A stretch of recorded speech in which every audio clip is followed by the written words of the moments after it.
Good morning and welcome this morning to Trading Futures, another great webcast from Schwab Coaching. My name is Ben Watson. I'm an education coach and senior manager here at Charles Schwab.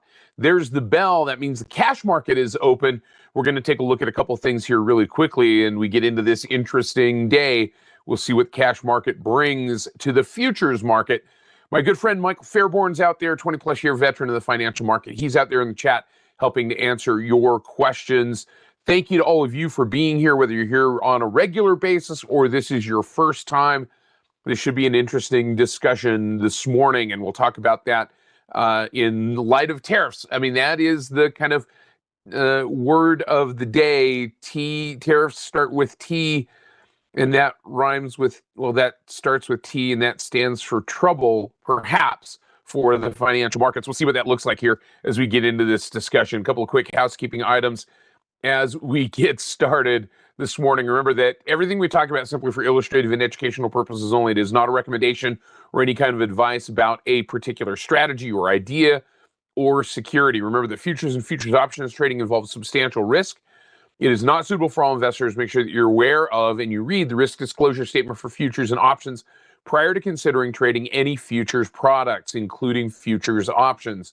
Now, as we talk about these things in this discussion today, keep in mind all of these disclaimers and disclosures. Also, remember that if we talk about certain things, certain specific types of futures contracts, including virtual currency derivatives, make sure that you understand that they involve unique and significant risks. So be aware of that. Make sure that you read the and understand the advisory about the risk of virtual currency trading. I'm going to put that in the description of this webcast as well. So if you're joining us in the recorded version, you can link to that as well and be aware of that and all of those potential risks. There is that uncertain risk when it comes to trading things like virtual currency products and virtual currency derivatives. So I want to make sure that we have a balanced perspective on the risk side of the equation. We're going to be using the thinkorswim desktop software platform today, specifically the paper money version. Paper money version is a great learning environment. It's a great sandbox to try out the ideas and discuss. It is not, however, guarantee future success out there in the real world. There are also some things that the paper money environment does not do that the live environment does do. One of those is early assignment of short options, and we'll talk about that in the context if that comes up. So be aware of those challenges. We're going to be using technical analysis today. It is not the only way to look at the market. It is theoretical in nature, as are other ways of looking at the market. But Schwab doesn't recommend the use of technical analysis as sole means of investment research. One other thing to take into account here, and we'll talk about this as we get into this discussion, stop orders when it comes to futures products don't work as equity stop orders do. Stop orders generally in the futures environment, because of exchange-based rules, are not guaranteed in execution. We can specify the activation price of a stop order, but in general, those orders are going to be worked as an exchange-driven limit order as opposed to a stop market order, simply because of what are referred to as protection points or protection ranges that are designated by the exchange, and that is due to the potential volatility of the underlying product. And so we'll talk about those specific circumstances as we start to put together some trade examples. But keep in mind all of these things that we've talked about, and we're going to talk through some of the mythology also in this discussion today. Our general approach, we're going to look at futures classes. We're going to talk about futures contracts and some illustrative example ideas. But what I wanted to do really quickly is pop out here as this market starts to move. One of the things that I happen to notice, news flow is a big part of the futures trading perspective, right? Because news drives, in a lot of cases, in a lot of ways, the way that the market is viewed by traders. News flow is one of those fundamental pieces of information, and it's hard to predict what news flow is going to do. Now, one of the pieces of information that is taken into account as we look here, first of all, at the mini crude oil contract, is what are the major influences on a product like crude oil? And one of those major influences is becomes, what is the major governing body deciding to do? What kind of rules are they implementing? So OPEC yesterday in their OPEC Plus meeting suggested that they are going to move ahead towards their increase in output production to the tune of about 2.4 million barrels per day is what they would ramp up to. That would suggest maybe an oversupply. And this is kind of the, again, anecdotally, this has been the OPEC Plus and OPEC playbook generally when prices get in this or kind of in this range that they've been in kind of this sweet spot range, if you will, between about this $68, $70, and $80 range. Sometimes OPEC's response is to open up the taps, flood the market, and then tighten those taps back up. So their suggestion of increasing production, which they've been promising and saber rattling for a while about, now comes out and they make an official announcement about that. That has further pushed crude oil prices lower. Now, this is West Texas Intermediate crude. We can also see this happening on Brent crude as well. The symbol for that is /BZ. We'll take a look at that here in just a second. But the trade that I wanted to put on here really quickly, and then we'll look at some of the reasons why. I wanted to put this on first, and then we're going to come back and we're going to examine the trade. Is left-hand side is our 1-year daily chart. Right-hand side is our today 5-minute chart. So we can see the initial pressure here to the downside. So the initial trade idea would be, and I was originally looking at, I'm going to just zoom in here on the right-hand side, the midpoint of this first 5-minute candle of the day being kind of the support level. And we saw that initial push to the upside and then a sell-off down through that level. So not holding that first 5-minute midpoint. We've talked about the midpoint of big candles being levels of support and resistance. And so in this particular case, looking for a push down from this midpoint, maybe back down in the short term, back down to this 67.11 mark. So here's kind of the way that this trade might set itself up. We've got a pretty good resistance level, maybe up here, maybe right down here at the 67.41 mark, or excuse me, 67.84 mark. So the way that I'm going to set this initial trade up as we come out of the gate here, and we'll break it down, is I'm going to look for a target down here around 67.10. I'm going to look for a stop or an exit point if it goes the opposite direction up here around 67.85, and we're going to look for an entry point kind of right about here below that midpoint of that candle. So I'm going to right click and I'm going to sell custom with an OCO bracket, and we're going to use that to help define our trade in this particular case. So we're going to look at getting out of the trade if this goes up against us up here at this 67.85. So that's going to be the upside here. This is going to be this market stop. Since we sold it, it's going to be a buy stop if it gets to a particular level. And remember, this is going to work as an exchange-driven stop. So we're going to make that 67.85. It's going to work as an exchange-driven limit order. We're going to make this order be a 67.85 triggered stop market, buy stop market.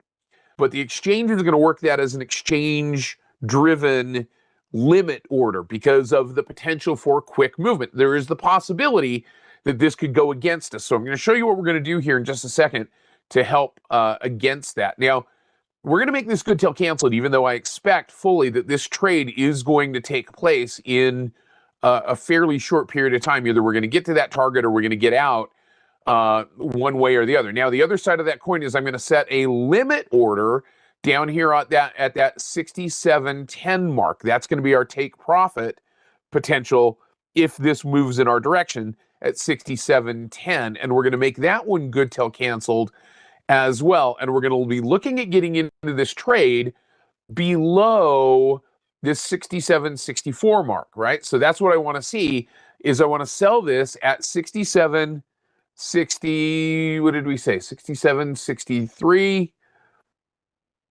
or higher in this particular case. So we're going to look for that move to the downside in getting into the trade, holding this resistance level which was kind of a support level in that first 5 minutes of the day. And so we're going to go ahead and we're going to put this trade on, and then I'll show you how we're going to come back and kind of remind ourselves of these points in this trade. So we're going to look at that, getting into the trade. We're going to click on confirm and send, read through the order, selling one contract, and we're going to buy it back if it goes down. We're going to buy it back if it goes up against us. And we're going to go ahead and click on send. We're going to put this in our futures group just so that we've got it there. And we're going to click on send and fire that order off. And we'll see if that order ends up filling for us. We might have to work it a little bit because it looks like it's bumped down in this candle. This next candle has kind of moved back down to the downside. So we might have to go back over here to the monitor tab, go to our working orders, and kind of bump this down a little bit because we set that limit a little bit higher here because we're now at 67.55. I'm going to come in and I'm going to cancel and replace my initial entry order. I'm going to open up that lock a little bit, and we're going to click on confirm and send. We'll still put it back in our futures group, and we'll send that order off, and we'll see if we can get this to fill here pretty quickly. And we'll see if we can make that move to the downside and capitalize on that. We might have to bump it again a little bit where it's moving quickly on us here. Now, here's the question. You know, at some point, we're kind of chasing this, right? And we have to kind of make a perspective here and say, look, there it goes. Now it filled for us. We didn't have to bump it and work it that much, but that is now the perspective. So I'm going to delete this because that filled for us. So now we've got our working order working for us here. We'll go back to our charts. And the way that I'm going to remind myself, because remember, this limit order down here, that's going to be fine, right? That's going to work as a limit order here. But it's this buy stop order up here that is a bit concerning because there's the potential that this could gap up around that. So what I'm going to do is I'm going to right click right there at that level, and I'm going to click on create alert at that 67.85 level. So I'm going to say if our micro crude contract goes above 67.85, then send me an alert, send me a text, ring a bell, let me know what's going on so that I can come back and I can monitor that and make sure that I can at least know what's happening here in the event that that this futures contract starts to move against me. So I'm going to create that alert right there and have that in place. But we're looking at capturing this short-term move to the downside. And if we look at this from the perspective kind of backing out of the trade, let's talk about why we put the points at where we were putting these, right? So if this is our risk potentially in the trade to our exit point. And again, remember, that's going to be somewhat ambiguous because there's no guarantee that that's where we're going to get filled is at that buy stop point. And this is our potential target in the trade. You notice that that's just about, just kind of eyeballing it here, that's about 2 to 1, right? Reward to risk here, maybe 2.5 to 1 reward to risk, because we're looking at this moving from here where we got in down to here. That's our reward side. And if it goes up from there, right, and goes up here, that's our risk side. So that's about 2 to 1 reward to risk potential in this particular trade. And that's kind of what we're looking at in this short-term movement. This is intended to be a short-term trade capitalizing on this downward movement. And we're almost halfway there. Hopefully we're not living on a prayer in this particular case, but maybe that's making that move to the downside. So watching that movement, that's kind of that initial capture of an initial move here. Now, right, and you're absolutely right. I mean, this could, again, and Trader, thank you for bringing that up, because I think if we were to kind of look at the longer term chart over here, we have this kind of head and shoulders pattern, and so a break back below this level here could take crude oil prices lower, but fundamentally and structurally, a big move to the downside, I think, is maybe something that is hard to accomplish just from the perspective of demand being out there, right? You start to see prices come down a little bit, then demand increases, and it kind of brings things back. That's the next thing I wanted to do here in the context of this trade, and one of the reasons I want to kind of back up to this I wanted to start with the trade first and then talk about some of the circumstances. So here's kind of our longer term chart of crude, and you can kind of see that this area has been support September, October, November, December.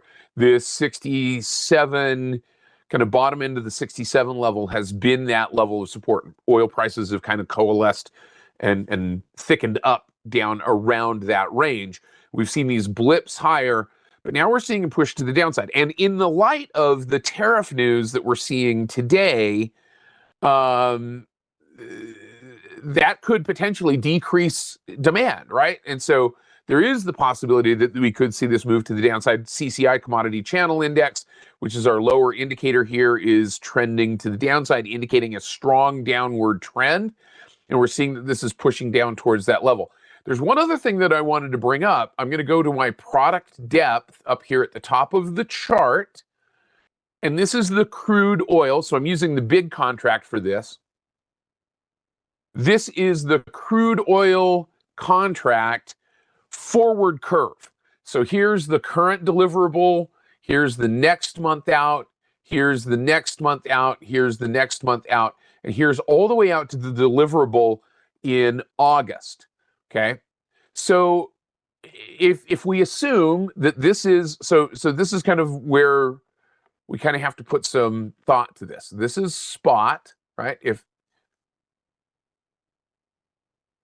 this is spot, so we'll assume that the current contract, the current deliverable, is contract forward curve. So here's the current deliverable, here's the next month out, here's the next month out, here's the next month out, and here's all the way out to the deliverable in August. Okay, so if we assume that this is, so this is kind of where we kind of have to put some thought to this. This is spot. Right? I want to check your understanding of this. Tell me what's happening to the forward expectation for prices on crude oil. If spot's here up at the top where we are right now, we're assuming that that's spot, and the forward expectation is for lower prices. What does this curve represent? And there's two words that we use to describe this. It's either one thing or another. Let's see how good you guys are. Let's see how much you guys remember of this discussion.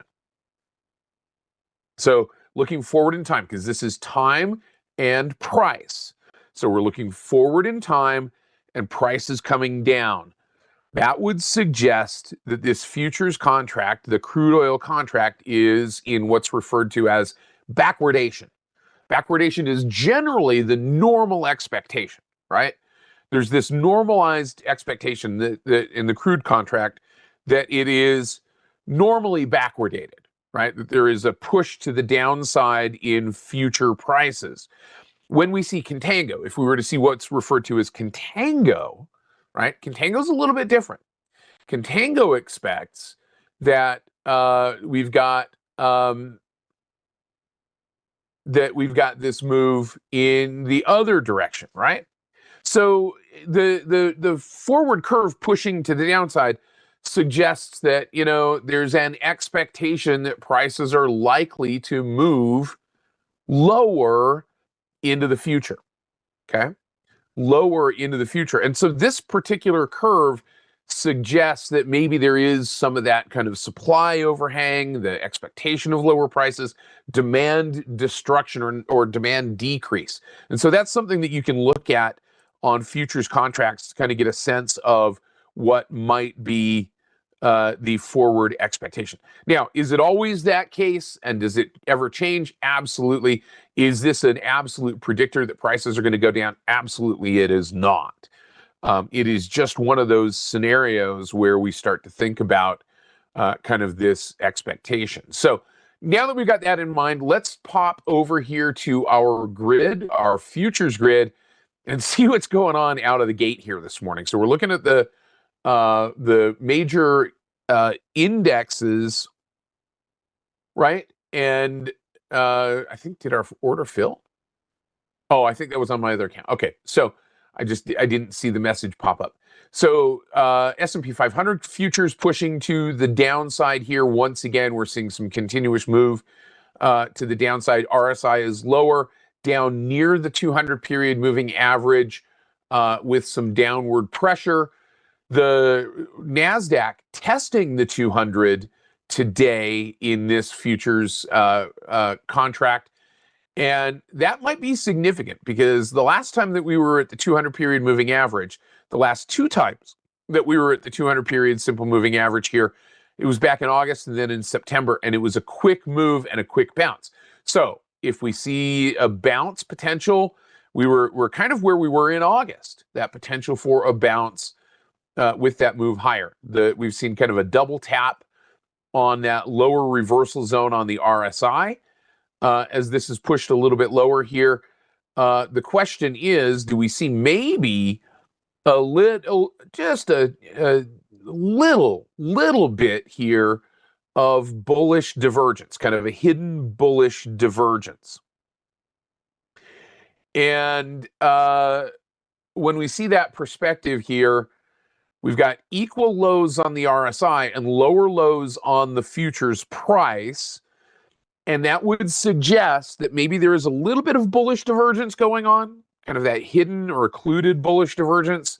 It's not a huge one. We're not seeing the RSI ticking up and prices ticking lower. We're seeing the RSI ticking sideways and prices ticking down. So this might be a suggestion that this is coasting to the downside. That might be the bright spot here in this potential push to the downside.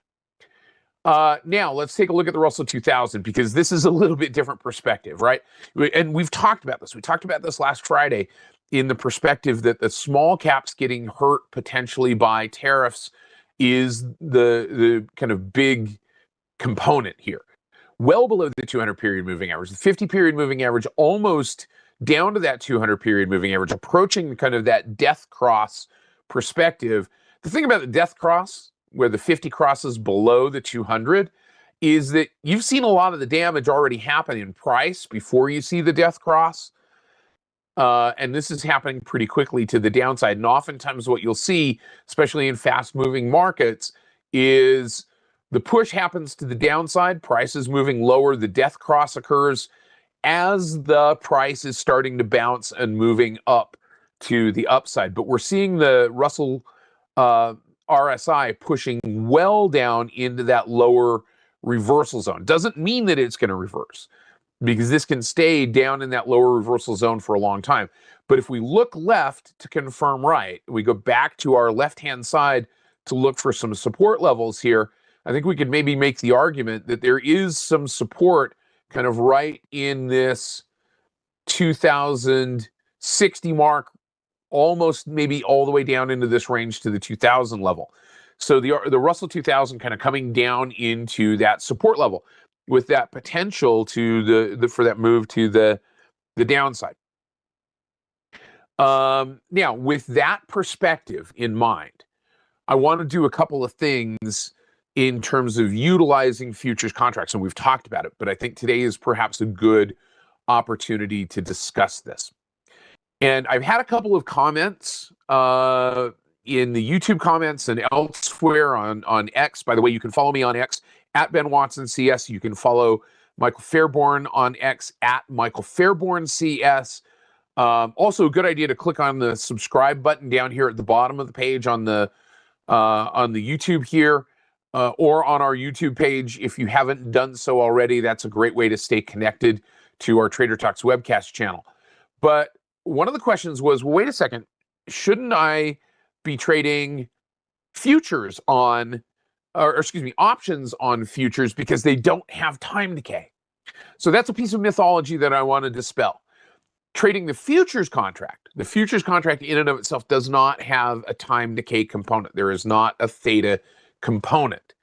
So like in our crude oil contract that we traded, that's not going to decay away. The value of that contract's not going to decay away. It's simply going to move based on that perspective. But if we were to trade a futures contract, if we were to trade a futures option on that futures contract, the option on that futures contract has time decay. It has Vega sensitivity. It has rho sensitivity, including sensitivity to interest rates. It has delta sensitivity to directional price movement. So we're not going to trade something here because I want to save that for a future class, future futures class.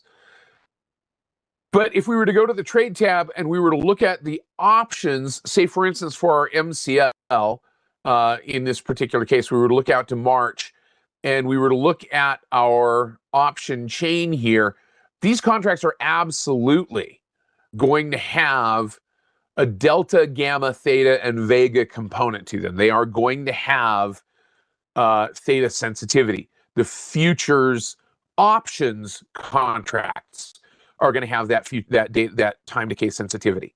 So just because the underlying is a futures contract which doesn't, much like a stock doesn't have a time decay component, the options on futures do have a time decay component. So keep that in mind as you're looking at these products. So I wanted to bring that up just to make sure that we have that context and that mythology dispelled. Speaking of mythology, we have one of those mythological, well, not so mythological, it's real, it's right there in the chat, feedback surveys so that you can help me, you can help Mike and everybody else that teaches this webcast make these sessions better.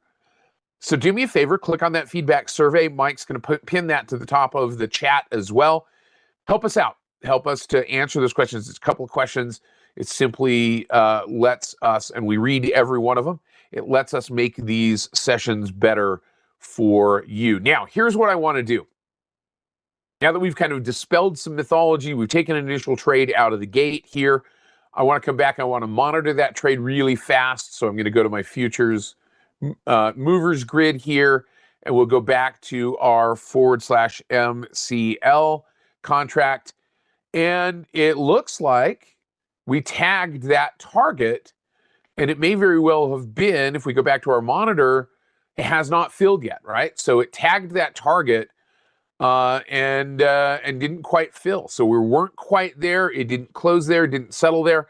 We're in the trade. It's coming down towards that level. And this is, again, the characteristic of fast-moving markets is that once we have that limit order in place, in this particular case, it triggered at that point, but it didn't fill. So we're still at that point. We're still at 67.06. This is a working order. And our limit price, oh, I see what happened here. Our limit price got moved. When we adjusted that order, we bumped that limit to 67.73 to get out of the trade. So let's do this. Let's right click. Good thing we checked this, right? Cancel, replace. We'll cancel, replace this. We want to bump this down to that 67.73. We're going to bump this down in this, and there it went. Never mind. It filled for us, and we're out of the trade. So we bought it back at 66.97, which is great. In the context of this trade, no guarantees that that's going to happen. So, you know, this is something, again, as you trade and as traders kind of work through complex OCO orders, patience, Grasshopper, is definitely a virtue in terms of looking at trades like this. And so it did what we expected it to do. It made a big move to the downside, and it has accomplished the task that we were setting it to do, right? Okay. So in this particular case, that's how we put that trade together. So we're not going to do them as market orders. We're going to do these. It was a limit order, and it was a stop order, knowing that that was going to get worked if it went against us as an exchange-driven limit order. All right. So here's the other thing I wanted to do today. Now that that one worked, and in this case, fortunately to our favor, it wasn't a big win, but it was what we expected it to do. But now I want to kind of look at this from the perspective of saying, okay, if a trader has a stock portfolio that is maybe concentrated in a particular area, that futures contracts can be used as a hedging instrument. They are a big, dull, blunt instrument when it comes to hedging, as opposed to using something like an options contract. Now, I used to teach a webcast called Protective Strategies, and we used a variety of different hedging instruments as a means for protection. One of those was a futures contract for the purpose of hedging portfolio performance. So one of the things that comes about in terms of hedging is understanding the amount of exposure that a portfolio has to particular movement. Now, one thing to remember, whenever we talk about things like beta weighting, whenever we talk about option Greeks, or we talk about sensitivity to movement, all of these things are theoretical in nature. All of these things are probabilistic in nature, which means that by nature, they are theoretical. There's not an absolute guarantee.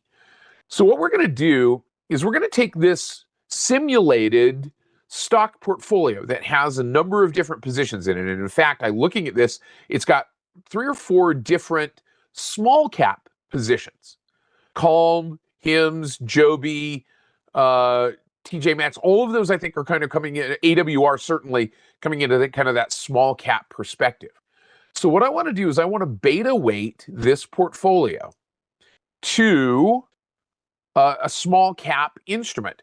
We could use /M2K, which we've traded as an illustrative example before. That's the micro Russell 2000 contract. We could just trade beta weight it to /RTY, which is the E-mini Russell 2000. Let's do that here really quickly. And because I've added this delta column to this mix on activity and positions to my portfolio, what this does, what the beta weighting tool does, is it converts the movement of each one of these stocks into an equivalent delta, to an equivalent Russell 2000 delta. Now, is this exact? Absolutely not. This is theoretical in nature. These are going to move similar to this, but not 100%. So what you see is AbbVie in this particular case, in fact, moves opposite to the Russell 2000. JP Morgan moves faster than the Russell 2000.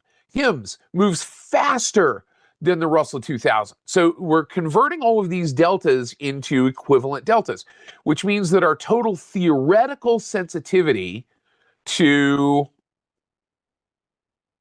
Russell 2000, let's make sure that we've got that, and I don't know why we're seeing that M2K subtotal here. Let's see if we can get that to reset, because that should be Russell 2000, okay, is about 27 points, which says if the Russell moves down by a point, our portfolio should gain or lose about 27 points. So that's theoretical. That is not an absolute relationship, okay? And so we can reduce or increase our sensitivity to that movement by adding or subtracting an instrument that takes away or adds those deltas. So in this particular case, we've got an M2K short contract. We sold this Russell 2000 micro contract, which has a -5 delta when compared to the Russell 2000, okay? So what we're doing in this particular case is we're using that futures contract as a means, as it goes down and we gain in that downward movement of that contract, because we sold it to begin with and we're expecting to buy it back at a lower price. We're looking at taking advantage of that short downward movement of M2K. That offsets some of this sensitivity. It doesn't take away all of it, but it reduces some of that sensitivity. Now, here's the thing: if we were to hedge out all of that delta sensitivity here to the Russell 2000, then you have a delta neutral portfolio, and it doesn't gain or it doesn't lose relative to whatever we're hedging it to. Now, individually, those stocks are going to gain or lose depending on their own movement. But the portfolio as a whole isn't theoretically going to gain or lose relative to the instrument. So if we were to take this position, right click, and move this to our stocks group, you can see that what we've done is we have reduced, by adding that position in here, we've reduced our sensitivity by about 5 deltas. So if we wanted to reduce that sensitivity even more, we could come back over here to the charts. We could go to /M2K, and we could sell another contract. And that would reduce that sensitivity by another 5 deltas in our portfolio. So let's do that just as an illustrative example. So what I'm going to do here is, again, I'm going to come in and I'm going to right click and I'm going to sell a single contract to the downside here. I'm not going to take the time to put stops and limits on this simply from the illustrative perspective at this particular point. But recognize that what we're doing is we're putting this on as a hedge. Now, this represents a risk because we're trading a futures contract, which is a big blunt instrument. Even though this is a micro contract, this is a big blunt instrument in terms of reducing the sensitivity of our portfolio. So there is risk here. The risk is inherent in the trade on the futures contract. So we're going to go ahead and we're going to click on send and we're going to fire that order off. And we sold that contract as well. So now we've got 2 contracts of that /M2K. We're going to go back to our monitor tab and you can see that we've reduced our portfolio sensitivity to the Russell 2000 by 10 deltas. And so that's reduced our sensitivity. So we're not losing as much as the market is moving down because we're gaining on the futures contracts that we sold. But here's the thing. If those turn around, if the Russell 2000 turns around and starts to go back up, like we talked about, right, with that potential for bounce up off of that support and that extreme RSI down in that lower range, here's the thing. This reduces our upside potential. So it takes away that possibility of gain or increased gain if this starts to turn around. So hedging is a difficult subject to manage. Attention must be paid, as I often say, right? It's not something that we set and forget, number one. And number two, it is not something that we leave on all the time. Hedges, whether you're using a futures contract, whether you're using an option contract, hedges are not intended to be placed and left all the time because it provides a buffer to downside, but it also provides a drag to upside potential movement. So you got to keep that in mind. If the Russell starts to turn around, it may very well be in the context of protecting a portfolio beneficial to take the hedge off and let the portfolio run. Because if we were to take these 2 contracts out, we move these out to a separate group just to simulate that, now we open up another 10 deltas of upward sensitivity in our portfolio, theoretically. But you got to keep in mind the risk, because if this market bounces and it bounces hard and turns around hard, the risk is, one, that we're losing sensitivity in our portfolio if we keep those hedges on, and 2, we got a big risk in the sale of those in the short position on those 2 futures contracts. So you're kind of doubling up that potential risk here in different ways. So you got to be careful. Attention must be paid when you're hedging with futures contracts, as attention must be paid when you're hedging with any product. But it's important to be aware of those circumstances. Now, I want to go back over here to the chart really quick. And I'm going to bring up my single grid, and we'll take a look at some of the other things that are happening here in this contract or in this futures market. So we've got tariffs going on potentially now today on Mexico and Canada. So I'm going to look at a couple of things that might be sensitive. First of all, /6C, which is the Canadian dollar. And we can see that the Canadian dollar, which we looked at placing a trade on a couple of weeks ago, is now maybe finding a little bit of a support here to around the 69 cent level. that potential for a reversal to the upside. We were looking for this to maybe make that move to the upside. So the Canadian dollar is getting hit a little bit, /6M, which is the Mexican peso. The Mexican peso getting hit harder today than the Canadian dollar is. And then the one that I also wanted to look at was /6E, which is the euro futures relative to the dollar. And this is kind of setting itself up here potentially for this inverted head and shoulders possible move to the upside. On that possible breakout, we see the RSI starting to climb a little bit. And let's take a look at a couple of other things here. We looked at crude oil already, which is going to have a major impact here. But agricultural commodities, as we see tariffs also being placed on China. Remember, China buys a bunch of /ZM products, soybean meal, soybean mash, soybean oil. And a major part of our U.S. agricultural production is designed around producing mash and meal in the soybean market for export to China. So if we're imposing tariffs, that becomes a challenge to this market. And so we see soybean meal futures down a little bit. The other thing is a lot of our corn production here in the U.S., /ZC, is tied to ethanol and export production, not sweet corn, not corn for consumption in food products, but for fuel products. And we see that futures, that corn futures contract getting pushed to the downside significantly. Now, all of this represents risk.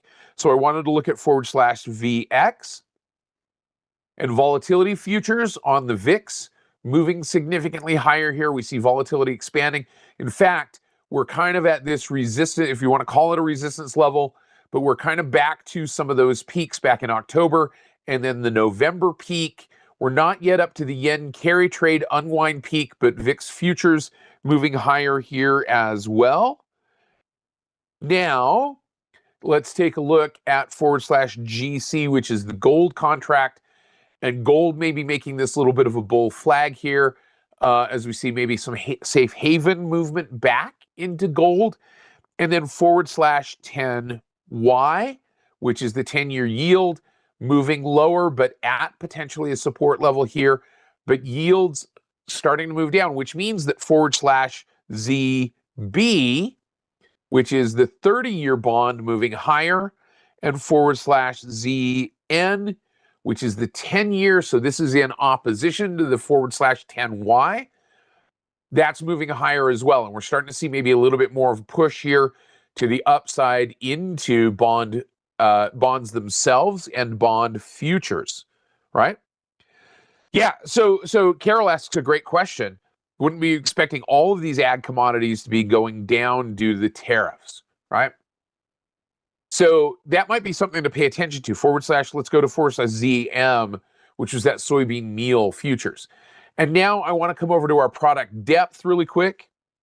And I want to do this really quick. /ZM, we're going to look at that forward contract. So this is the forward curve for ZM. So if that export now starts to if that tariff starts to import those or impact those exports, you see what the forward curve looks like. It is a very strong contango position here in this particular case, right? No, Carol, great question. So a rise in ZB, /ZB, is good news, actually, theoretically, for people wanting a mortgage. Let's go back to our charts really quick, /ZB.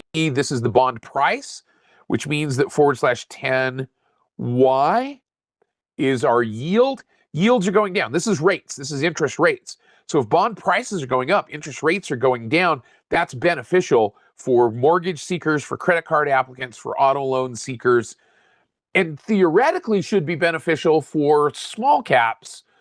But small caps got to make money as well, right? I mean, they've got to have a market to sell products into. A lot of small caps are in industrial manufacturing and food manufacturing and consumer sales and so far, some of those other areas. So we've got a lot of things going on here.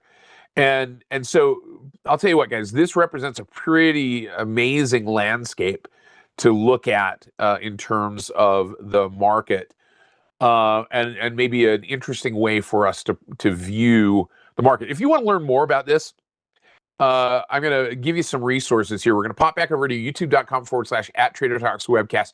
Michael Fairborn teaches a webcast on market and sector analysis, which I think dovetails really nicely with this particular webcast. But this is where you're going to go to find our archives and some great information if you want to find more information about trading futures. But once again, my thanks to Michael Fairborn. Thanks to all of you for paying attention, as attention must be paid. And my thanks to our great production staff today for helping out with this, and especially to all of you for being here. And we will see you again next Tuesday for more discussions of the futures market. Have a great day, everybody. We'll see you. Bye-bye.